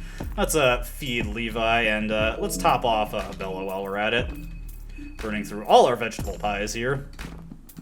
Alright, so heading forward. Gonna be an Inquisitor here, and you know what? Let's take this guy on. I'm gonna have Abella use pheromones on Marco, because this guy can cast Black Smog and potentially blind your characters. Marco has the Bremen Elite helmet, so he is immune to blind, and the Inquisitor has a unique thing. If you do not kill that bell on his arm, oh, never mind. Well, if you don't kill that bell on his arm, he will summon... Hey, nice, a soulstone. He will summon a Bobby, but although it'll be a weaker Bobby than what you normally see. It'll only have 2 arms instead of 3. One of the only enemies in the game that has, like, any kind of summoning property. There are a couple of fights that have enemies that join in, though. Actually, let me take a look at our shillings here. Let me see. You know what? Let's double back real quick. We'll ignore that half-cocooned. If he catches us in his sights, he will begin a chase. Let's just head into Dr. Kiefer's shop real quick, because we have enough shillings to purchase the Hardened Heart. Waiting for a miracle? We'll keep waiting. Alright, let's get that Hardened Heart. I believe I've described this, the effect of this accessory before, but just to go over it again, the Hardened Heart allows you to survive fatal damage with 1 HP remaining, so long as you have more than 1 HP when the attack lands. With certain setups, it can make you functionally immortal, since most attacks in this game are only single targeting or single hitting in nature. Swing looks like it's still going. Half cocooned, leave us alone. The school. I'm not a fan of this place. Oh, and Bella just goes through the ice cream shop again. By the way, that ice cream store's name, Ptolemaio, is actually a reference to a streamer. Ptolemaio was one of the first people to complete the game, or complete the first Fear and Hunger on hard mode, and I believe the first person in general to actually get recorded proof that you could beat it, and he was the one who inspired Orange to add the S endings to the first game because of that. Levi is staring at the orphanage with a grim look on his face. I'm guessing this is... Oh, this guy's coming for us. Did I forget to equip one of my small things amulet? Marina didn't get a turn there, and as a matter of fact, I did, so go me. Alright, let's just search this guy and take his stuff. And let's head into the orphanage.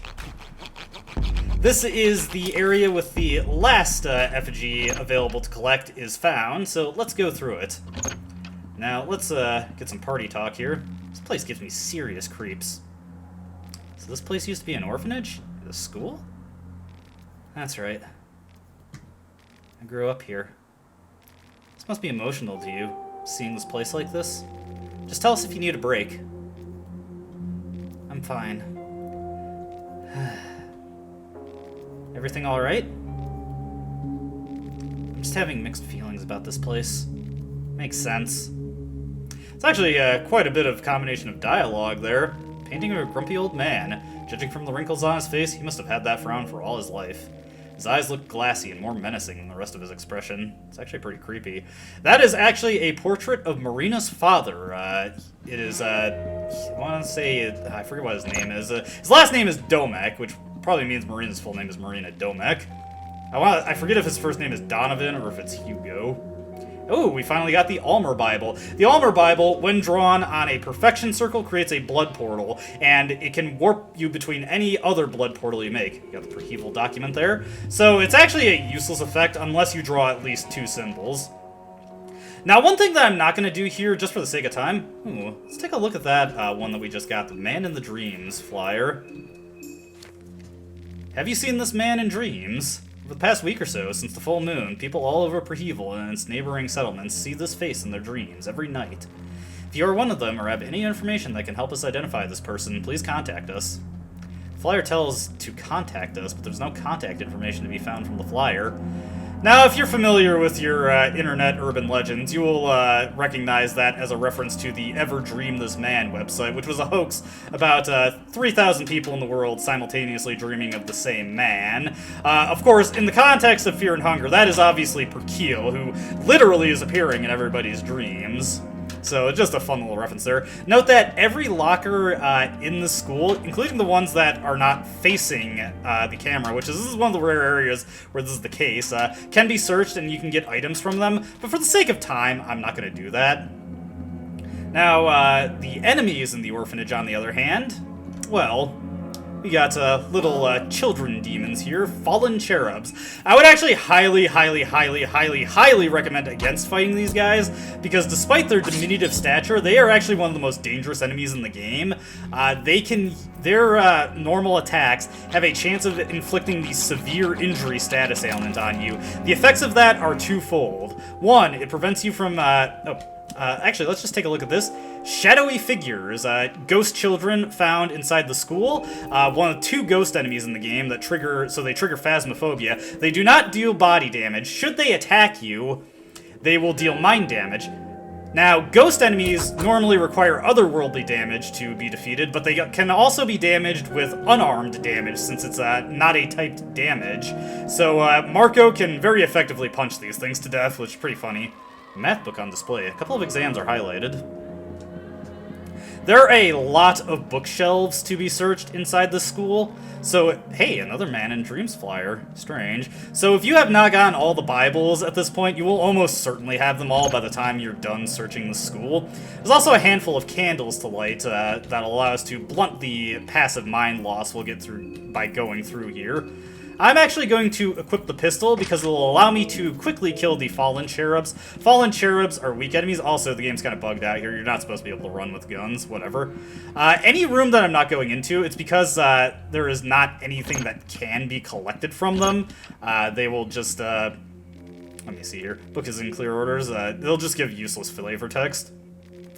There we go, the Skin Bible of Grogroth. Might have been more useful to get that earlier. I could have potentially learned some magic, but whatever, better late than never. One thing to watch out for, you see that little bit of floor, I'm going to stand right next to it. You know how notice how it's a little cracked? Should you step on it, you'll be thrown into a coin flip that, if you fail, you will fall into the school's basement, which is not a big deal, but it is kind of annoying. We actually do want to explore the first floor.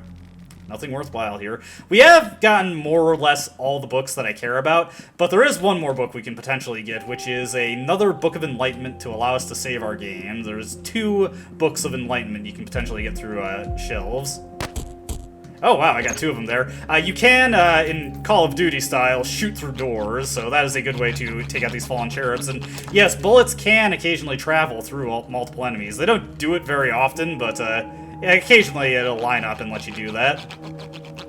But this is a great place to collect heads. I believe there's 14 fallen cherubs in here altogether, so you can get a very, very good supply of heads for getting soul stones. And even more serendipitous and convenient than that is that there is actually a imperfection circle here, so we can sacrifice these heads and get another healthy supply of soul stones. So, while we're just walking through this, note this hole later. We actually want to fall through this one once we're done with this area. Checking out this area right here. I don't believe there's anything in this room. Yeah, nothing of interest. But this hole specifically, we do want to fall through that one later. We'll come back for it, though. Alrighty. So a dull odor lingers in the hallway. Over here is the cafeteria, but there's nothing super important here. Over here is a door that is locked with a reinforced lock. We could probably break it open, but I will we'll have a means to unlock it later. This is actually kind of unfortunate, so let me see.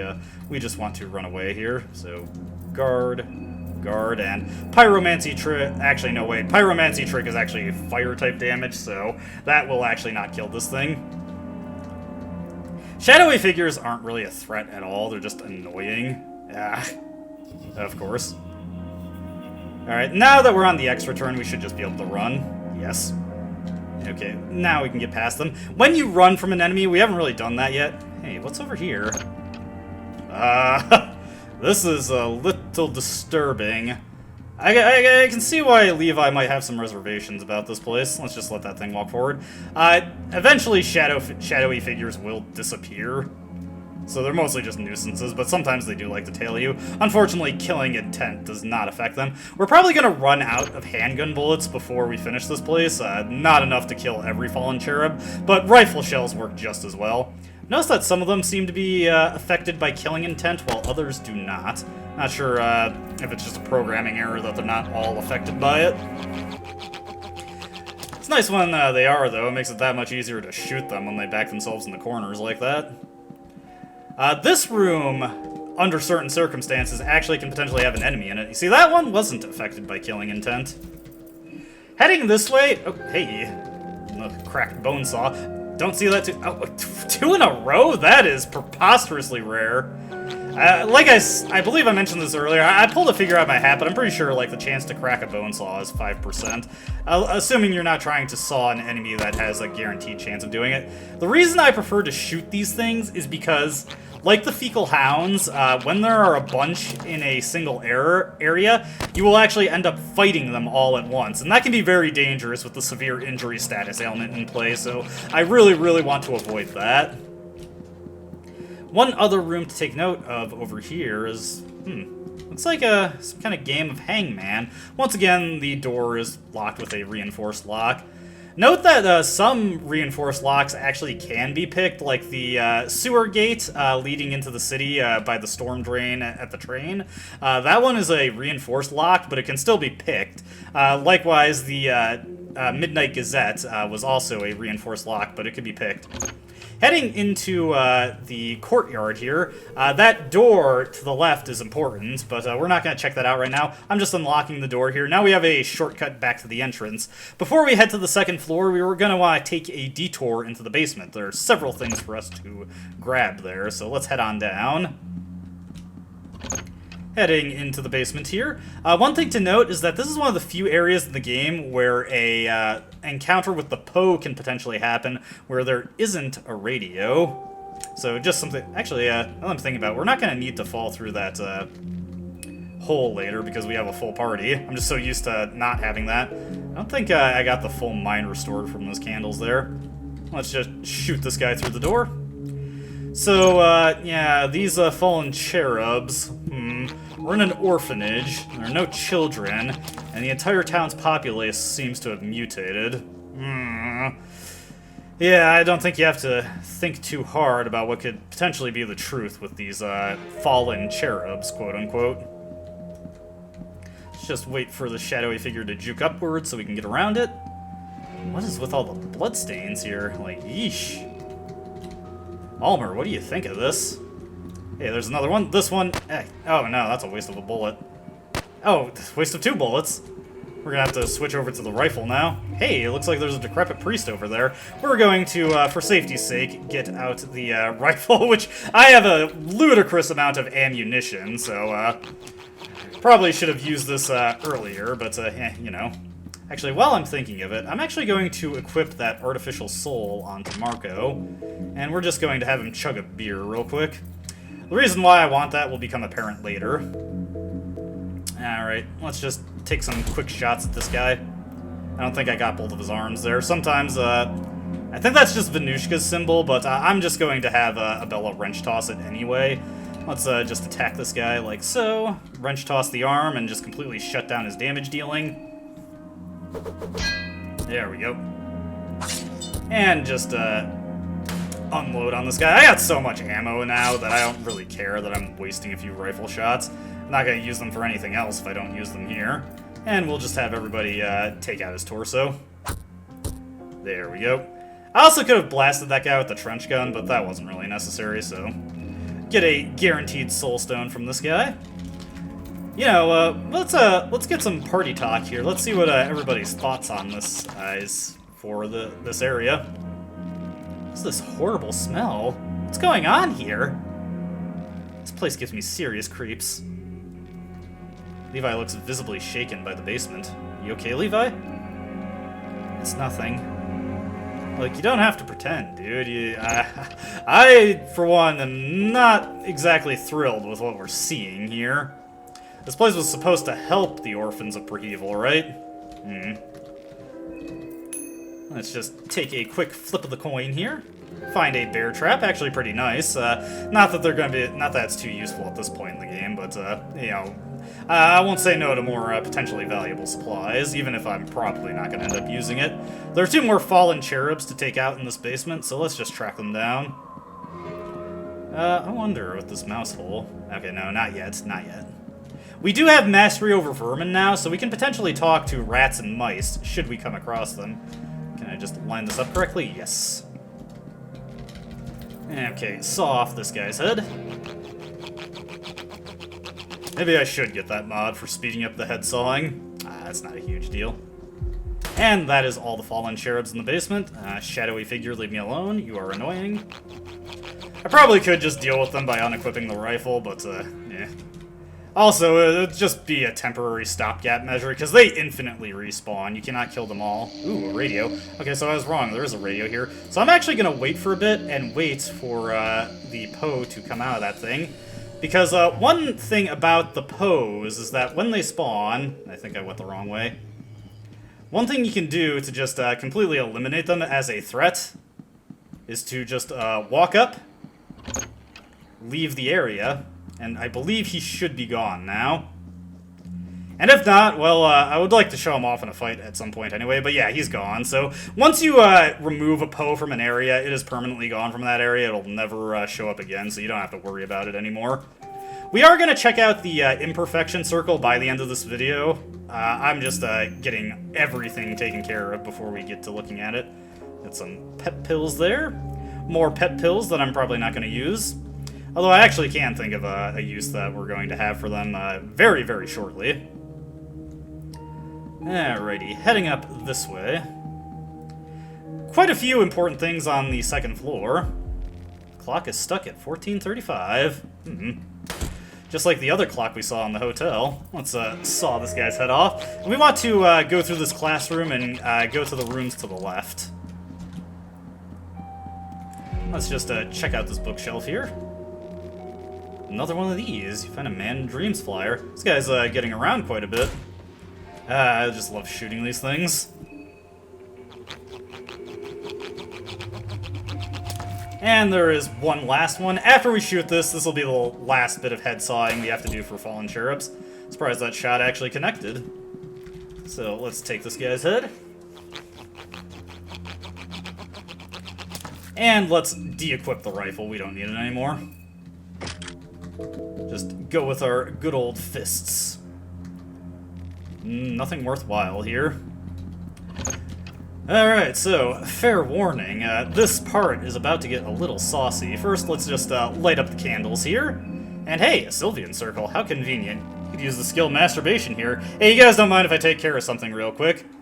Thankfully, it's not as graphic as it sounds, but it is pretty funny.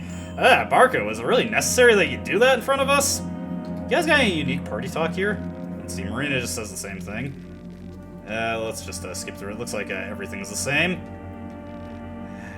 Alright, if you guys thought what Marco just did was disturbing there, well, let's use Blood Sacrifice. Like I said, Blood Sacrifice can be used infinitely at Grogroth circles. It has the same animation as committing suicide, but unlike suicide, you actually survive this with only 1 HP, but hey, that's still survival, right? So, let's just quickly heal it off. I believe the bare minimum you need to survive this is 50 HP, but Mixed Herb will put you at a safer 75 HP, so, you know, 76 after adding on the 1. But yes, you can do this infinitely to max out your Grogroth Affinity. Pretty broken in comparison to the rather undertuned Masturbation skill, but hey. So, you can also, this gives Grogroth one of the interesting distinctions of being one of the only gods you can max out your affinity with without even having his Bible, which typically only Marina can do that by using her backstory to accomplish that. Let's just feed him a light blue vial and then another blue vial, and despite me unequipping it, and I actually am going to use up one of my pet pills real quick to give Levi double turns. Let me just quickly re-equip the rifle here, just so I can show something off. Should we head into this room here, you may notice a man standing back. As if mocking firearms, the priest embraces your shots with joy. This guy can be killed with gunfire. It takes 10 rifle shots to take him down, 10 trench gun shots, or 18 pistol bullets. We're going to get into an actual fight with him, though. Now, this guy is like a decrepit priest, but instead of having a Grogroth and a Vinishka symbol, he has 2 Vinishka symbols. For the first time, we're going to use Mischief of Rats. It targets the entire body and can hit the whole body with concussion, which is pretty good, and will be helpful for minimizing the damage this guy does, because his pyromancy tricks are actually extremely dangerous. You also notice that the huge... Oh man, I forgot to equip Bella. This is so dumb. I can be pretty silly like that. Now, am I going to be able to kill this guy before the not safe for work section of this fight begins? We'll see. There is a bug with using, let me see, I should have used Pyromancy trick on his torso. Even though he's aligned with Venushka, he's still perfectly vulnerable to being burned. But, what was I going to say? There is a bug with equipping items on extra turns where it will deny you your next proper turn, so be mindful of that and just don't equip anything on your extra turns. So we got him burning there. Let's re-equip a Bella. Yeah, I am so bad about remembering to re-equip the pipe wrench. By far my biggest problem with the skill. Now, it's not to say that the skill has a problem. That's, I'm the one with the problem. Okay, we killed him. Now, should the fight go on too long, he will disrobe, and that schlong is loud and proud. And he will cast Scorched Earth, which will burn the room, which, one thing Scorched Earth does is increases the damage of fire-based attacks by 50%, so his pyromancy tricks will hit you. Ooh, nice! That is the best, well, one of the best armor pieces in the game, the Bremen Chestplate. Love having that. We're gonna throw that on Marco immediately, and let's see, who's, yeah, we'll give the chainmail dress to Levi so that he has better armor to work with. But, yeah, that's, what was I gonna say? Scorched Earth increases fire damage by 50%, so his pyromancy tricks would start to hit very, very hard. Additionally, it inflicts the light burning status on the entire party, which causes about 2 HP to damage to everybody who has 100 body throughout the entire fight. It's not a serious threat. The pyromancy tricks are by far the more dangerous thing, and that guy can actually be pretty dangerous if you let him set Scorched Earth up. But we took him out before he had a chance to use it. But yeah, if he does use Scorched Earth, it destroys the chest and the bookshelf in the room, so we would have been robbed of some potential loot. Not that I got anything from the bookshelf. Let's see, no use to me. Tale of the Pocket Cat, Chapter 2. Alright, pretty nice. And here is one of the rooms that we need the headmaster's keys to open. Get a soulstone here, and what's this? A broken testage table stands before you. It's no use to you like this. Bit of a shame that's broken, because that's actually a hexen. Were that to be functional, we actually would be able to purchase new skills in the waking world, which would be pretty impressive. Now, there's a handful of things that open up for us now that we have the headmaster's key. So, next order of business is we want to check out the room with the hangman board, because once we go in it, let's use the headmaster's key.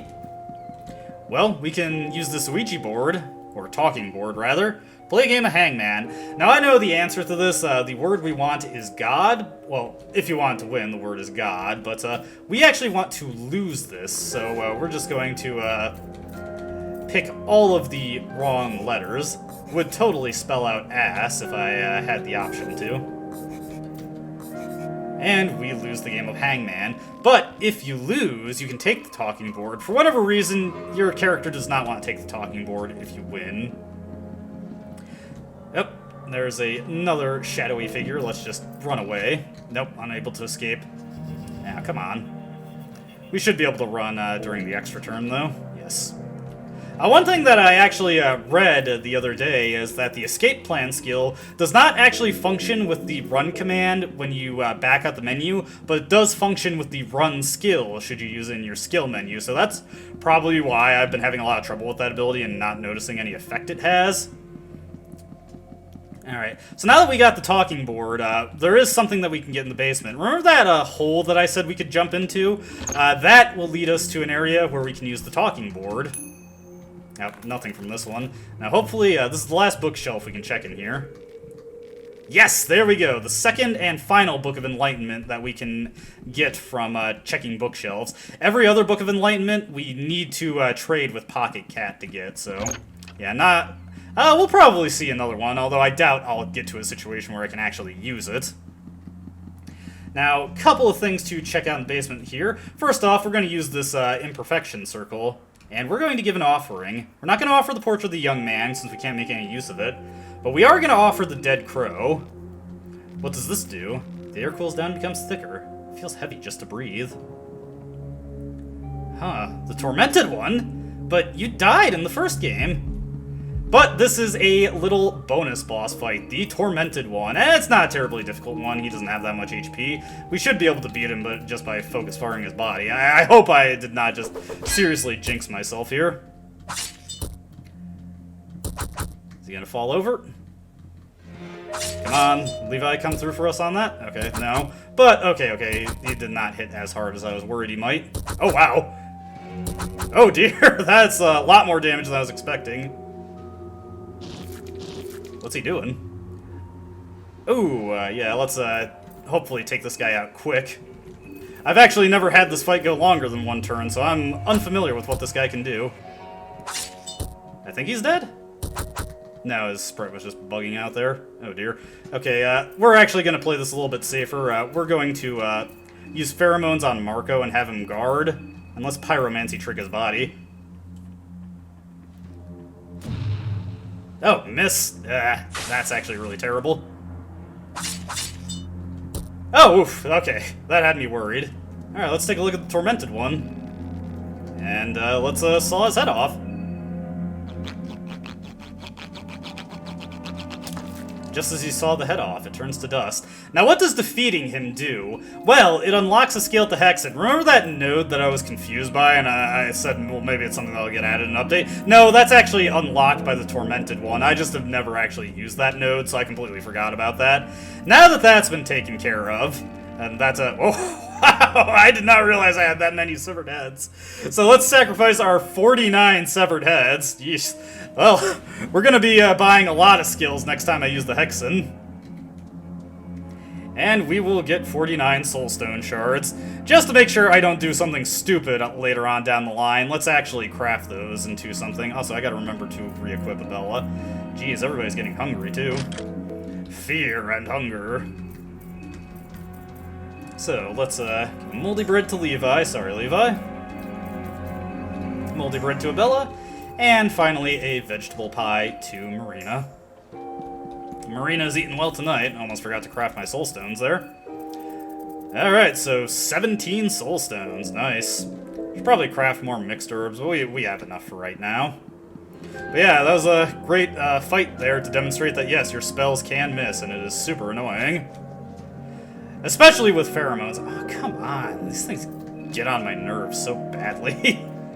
Not that it really matters. I could just have Marco punch them to death now, but, you know, I don't feel like dealing with them. Now that that is all taken care of, let's get back out in the courtyard, and because we lost the Hangman game...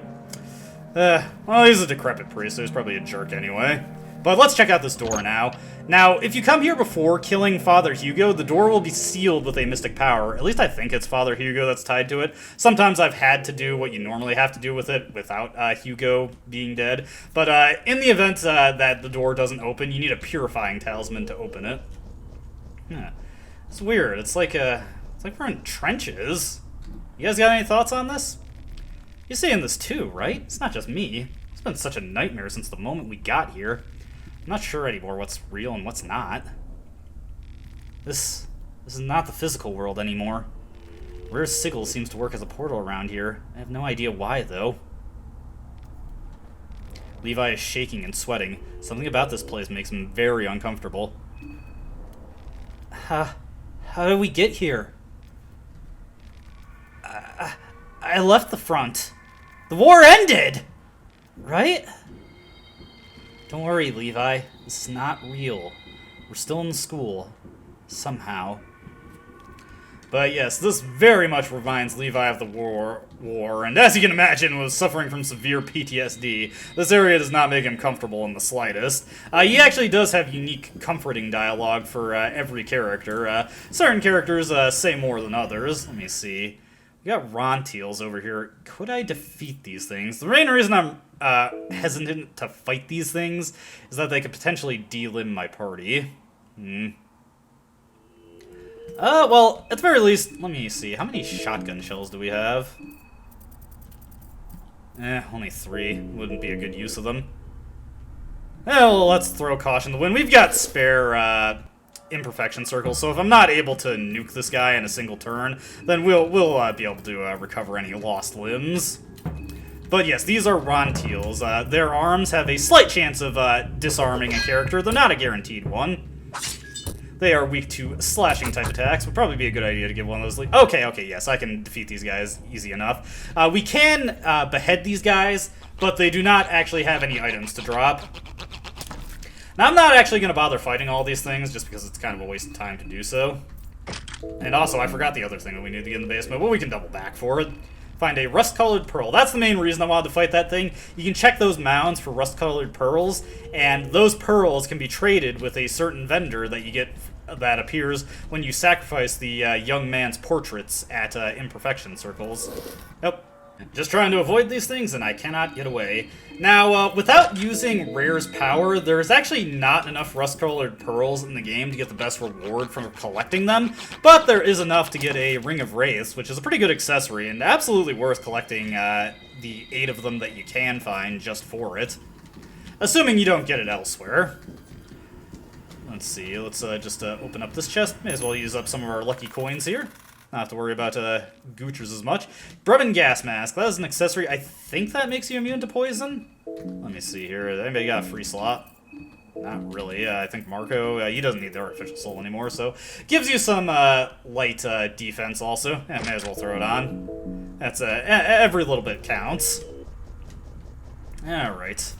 And now we're just going to run past all these Ronteals. If I do decide to collect the rust-colored pearls, I'm going to do it off-screen. Man, I'm trying to actually avoid these guys, and it's just not happening. It is a lot harder to avoid enemies when you have a full party, since they can much more easily trigger it by brushing the back of your guys. And you know what? That one doesn't have arms, so I may as well just kill it. You know, I was committing to avoiding as many of these things as possible, and now I'm just saying, like, forget it. Just kill them all. Take them down. I don't even care. Hey, more heads, though. Although I pretty much got all the soul stones I need to get everything else I could possibly want in the game. But it is actually going to be a little bit before we use the Hexen again. Let me see, where was that? This is where that one came from. I've read that sometimes the mounds won't have rust-colored pearls, but every time I've checked them, they've always had one. Eee, nice, some vodka. Could always use more of that. That one doesn't have any arms, but I just don't feel like wasting time on it, so we're just going... Actually, you know what? Never mind. Hey, what the hey? When in Rome, kill the Ronteals, right? And get that head. But once that is finally taken care of, just take his head as a trophy. Or actually, I think the Ronteals are she. The game usually identifies them as female. Another golden gate that we can't use, but you may have noticed that the golden gates tend to be located quite close to the effigies. So yes, you can absolutely bypass the quote-unquote dungeons of the game. There we got what was that one? I already missed. I completely lost track of that one. I want to say that was the Martyr Effigy? Or no, it would have been the Hunger Effigy. Yeah, it was the Hunger Effigy. So now we have all three effigies. We're not going to go back to the church yet, though. Not in this video, but we're going to be going into a different area that you're not strictly directed to go to, and you technically don't have to go to, but it is required for one of the endings of the game. But there are two more things to do in the church, or not the church, the orphanage, and then I think we'll finally call it a video. This ended up being a very eventful one, though. I'm glad with all the progress we made and managed to keep a steady stream of commentary going the whole time. First order of business, though, is we want to force this door open. We have more than enough party members to just blast right through it. Just because Levi has lower than usual damage, we do want to have Abella do wrench toss, but it was not necessary at all. The hole that I pointed out earlier, you can drop into it to get past this door if you do not have the means of destroying the door. Hey, there's a rat, or perhaps a mouse, went into the hole. You hear faint sounds coming from the crack on the wall. Because we have mastery over vermin... Master, I hope you don't mind we eat human. This child in chains was very tasty. We saved you some. You give rotten meat. Thanks. Master, go make the nest after meal. Material for the nest. Okay, that's a bit more useful. Some tobacco. We can smoke that to get some mine back. But, in front of this corpse, if you have the talking board, you can use it, and... What do you want to ask? Is anyone out there? And, when the talking board is used in the correct spots... This... is... me. Okay, so we do have a ghost here. You... win. Can we do something for you? Looks like you said gift. Award.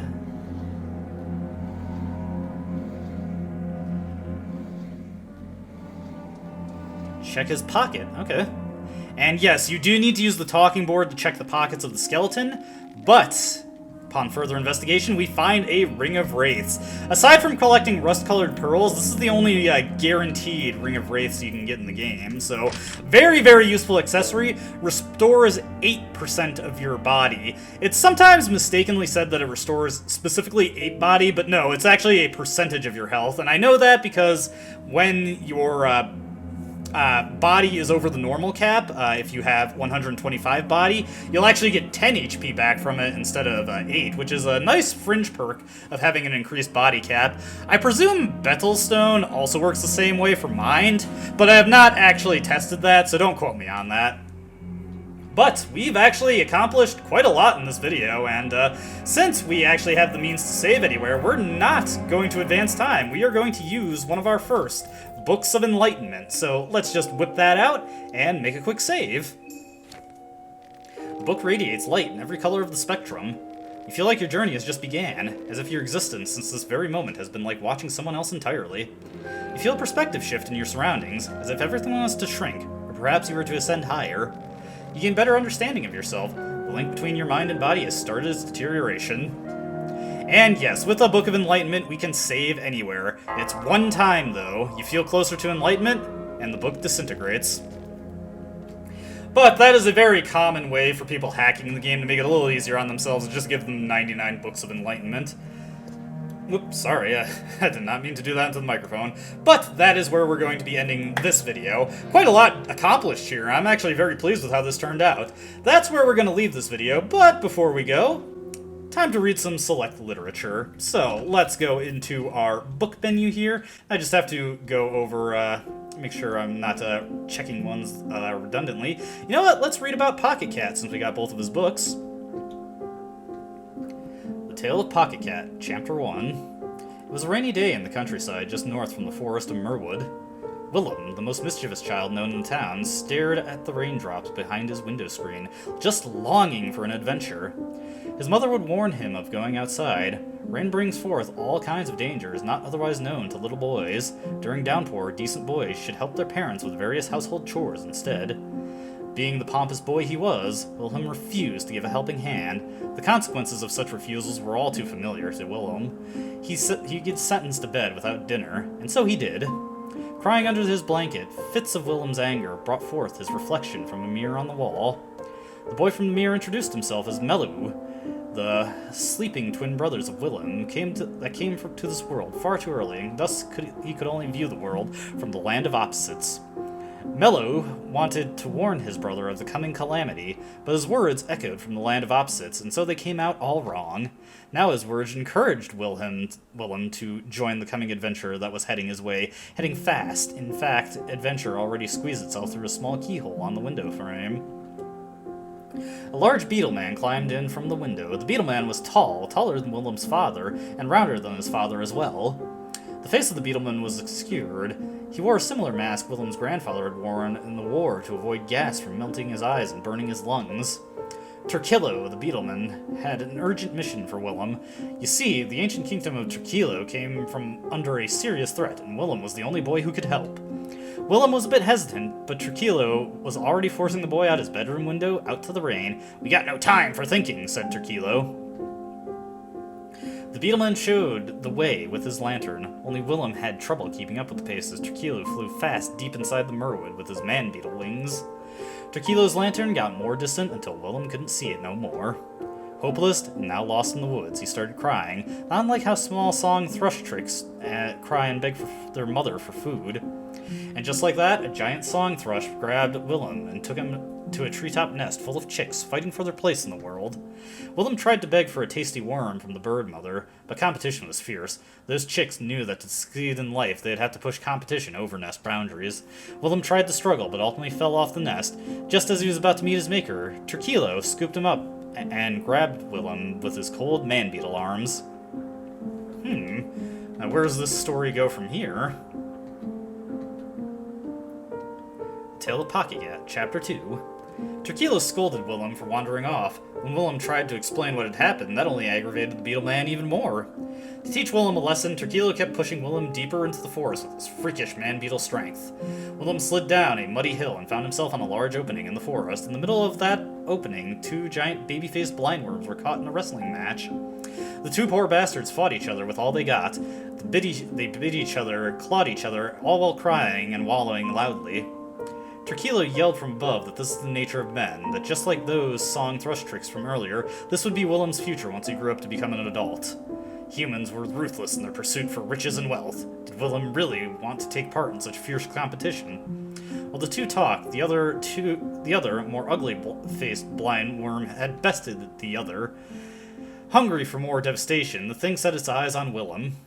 It gave Willem a desperate chase. Turkillo just flew away, cackling. "This is what you wanted, right?"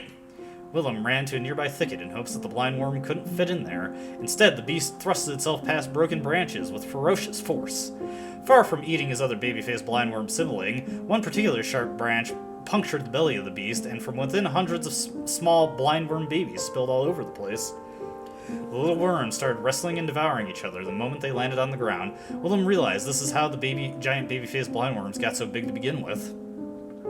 They kept eating each other until only one remained. For now, it seemed like Willem was safe. It was not yet his turn to devour or be devoured. For some reason, he did not feel comfortable, though. It felt like someone or something was keenly watching his every move. He heard faint panting and rustling of the leaves.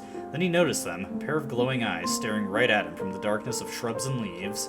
Willem did not like how the stare felt, panicked, and ran to the opposite direction. Little did Willem know at the time, but what followed his every move from behind the bush was the tall cat, the pocket cat himps. The rest of the text is unintelligible and smudged over. Looks like someone didn't want you to read any further for whatever reason. Weird. Well, let's take a look at one other book, and then we'll start looking at some of the Bibles that we got. Let's see here. One I'm looking for is The Last Frontier. Even though this is The Last Frontier, Chapter 1, as far as I know, there isn't a Chapter 2 in the game, at least currently. The Last Frontier, the Vinland Colonial, Chapter 1. The legends report that in the year 1009, a group of explorers from Oldegard first made contact with the island of the region of Vinland. This is the first written record of the continent. The next confirmed case dates back to year 1310, when a small fleet from Abyssonia ventured to the dark waters of the west. However, it would take another 200 years before an established trade route would be formed again by the seafarers of Oldegard in the year 1577. It was during this escapade that the continent was named Vinland, translating to Wineland, supposedly because of the amount of wine required to wipe the memories clean of the land and the horrors it contained. Despite the existence of the continent becoming more common knowledge among the scholars of the Western world, ventures to said land were very rare. In the year 1650, a scholar from the Vatican City wrote the following description of the land. The soil consists of minerals that seem to reject sunlight and warmth altogether, resulting in the ground to look like a contiguous, colorless black mass where it's hard to measure depth of each hill and basin with the naked eye. And the few plants that manage to grow in this hostile ground end up taking these very same features, thus the landscape merges together as far as the eye can see. Just endless darkness. If you're lucky, the clouds might shift a little and you can at the very least tell where the land ends and where the gloomy sky begins. The land is cursed. The land is morbid and dark. Each settler comes back with vivid stories of very personal nightmares they went through during their stay in Vinland. The discovery of this continent is the biggest mistake that mankind has ever made. Very interesting. Vinland was also where the Cube of Depths was discovered in the first game, so a bit confusing how that got there, considering the God of Depths is explicitly rooted in Rundon. Now let's read some of those skin Bibles we got. Almer, the Ascended One of the two human-born gods known to this day. There are two stories of the origins of Almer. The more common story speaks of a human born from a virgin mother, a mere mortal that had humble origins, but one that quickly rose to prominence because of his teachings. Unlike the warring kings and sultans of the time, Almer's ideal world united people of all different religions and ideologies under one umbrella. The powers of the time wouldn't stand up for this, and quickly had him arrested and sentenced for public humiliation and eventual death on a cross. This only served Almer's purpose, making him a martyr, and the pain he went through pushed him over the edge to his ascension to the true godhood. After his ascension, Almer returned to avenge his death. The bloodbath that ensued shook the world order and demolished the worship new gods of the time had been enjoying. The other version of Almer's origins tells how Sylvian, the older god of fertility, ordered a deity known as Vitruvia to create an architectural reprography of a man and a woman that would be to the likeness of Sylvian herself. Vitruvia, being the master architect, did just that. Sylvian fell in love with the result. She went on and created the mankind according to Vitruvia's drawings. At first, Vitruvia was amazed by the life Sylvian managed to usher unto her designs. However, over time, Vitruvia started to see small imperfections here and there. Nothing bothered her more than the idea that her designs were anything but perfect, so she set out to create the perfect human being, the pinnacle of man's potential. This being was born in the year Nil, and he is the one known as Almer today.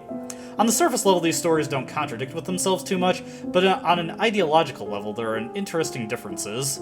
The other story tells how a mortal everyday man rose to rival the powers of the older gods, while the other story makes Almer just one more creation of the higher powers. The truth might lie somewhere between these stories, if you'd ask me. The Mark of Almer raises the physical protection of its wielder. The text includes a sigil of Almer and instructions on how to use it. So, Almer seems to have a more diverse and complicated backstory than one would expect.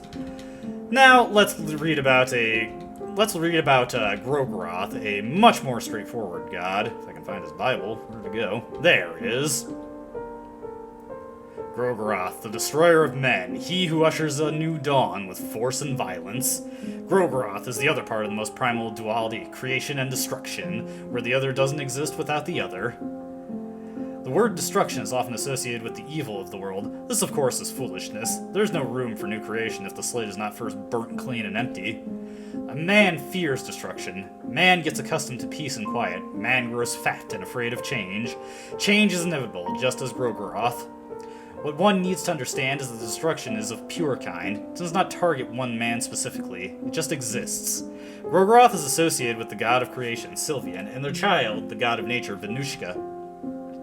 Grogroth offers the mankind the blessing of blood magic. Constant sacrifices in his name will maintain the relationship. The mark of Grogroth raises the physical strength of its wearer. The text includes the sigil of Grogroth and instructions on how to use it.